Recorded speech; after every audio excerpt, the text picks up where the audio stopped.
Ang galing nga, oh. Wow, may fruit shake na tayo. Makakagawa ka na ng fruit shake kahit saan dahil sa mini portable blender na to. Diba, ganito lang siya ka-cute. Pwede nyo siyang dalhin kahit saan. At chargeable na din siya mga mi. Nagulat ako kasi dalawa pala yung lagayan niya. So kapag nag-check out kayo, ayan, dalawa, meron siyang mini tumbler na kasama. So ayan, tatry natin. Meron akong mangga. So, ayan na siya, guys. Di ba? Ang bilis na lang makagawa ngayon ng fruit shake. Kahit saan pwede mo siyang gawin. Kasi pwede mo tong dalhin kahit saan. Kasi ganyan lang naman siya, oh. Ganyan lang siya ka-cute. I-double press nyo lang to. Di ba? Fresh na fresh pa yung magagawa ninyo. So, ayan na. Tapos na ang ating fruit shake.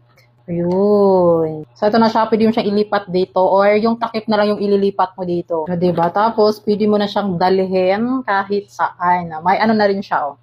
Diba? May handle na rin siya. Tikman natin. Ang sarap.